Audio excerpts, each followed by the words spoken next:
Entre syndicats et direction. La Carapa bientôt connectée au très haut débit, c'est une première sur le territoire et même sur le plateau des Guyanes.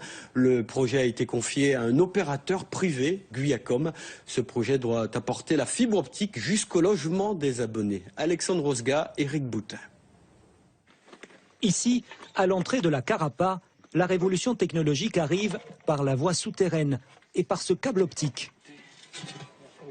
Il ne reste aux particuliers qu'à prendre en charge l'installation de la prise. Et d'ici la fin du mois, la vieille connexion ADSL, qui utilise le réseau de téléphone en cuivre, fera place au très haut débit, version fibre optique, avec transmission de données à la vitesse de la lumière et sans atténuation du signal. Ils auront un minimum de 30 mégas, on peut offrir aussi jusqu'à 100 mégabytes par seconde, bien sûr. Ça va être à peu près 60 fois la vitesse actuelle qui est déjà servie par les autres opérateurs à travers la cuivre. Sur les 300 clients potentiels concernés par la zone de couverture, 114 abonnés se sont déjà laissés convaincre. C'est pour mes enfants. J'ai ma fille, elle travaille à Pato, mais quand elle vient, elle a ses affaires de l'école et j'ai mon fils aussi, qui sera très contente de voir qu'on a au débit, parce qu'à chaque fois qu'il vient, il dit ici je ne travaille pas, c'est bas débit.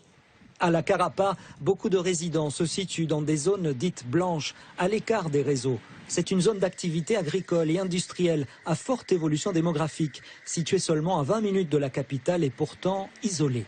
On n'a que le téléphone portable qui passe et la ligne fixe, mais qui n'est pas assez puissante pour recevoir un boîtier internet, même de base. Donc on peut dire qu'on est dans une zone blanche.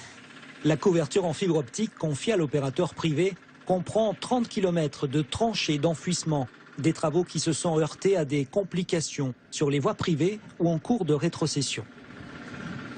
On demande en fait aux habitants d'une voie privée de se rassembler entre eux, par exemple en association de copropriétaires.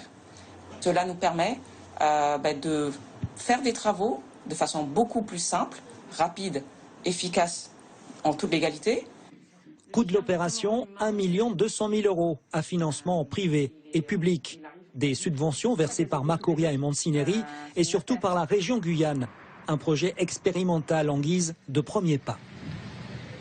Il est envisagé de déployer cette technologie-là sur les secteurs très urbanisés, notamment comme Saint-Laurent-du-Maroni, où il y a de très gros besoins, mais également vers Saint-Georges, donc sur la route de l'Est, où il y a déjà l'autoroute, donc dans le cadre du projet SPANI. Il y avait déjà le gros tuyau, on va dire, numérique, de gros débit de fibre optique. Et là, maintenant, il s'agira de raccorder l'habitat isolé. La Guyane ne s'inscrit pas encore dans le plan national THD, qui vise à généraliser le très haut débit à l'horizon 2022. La région lui préfère des projets locaux censés mieux répondre aux besoins des habitants.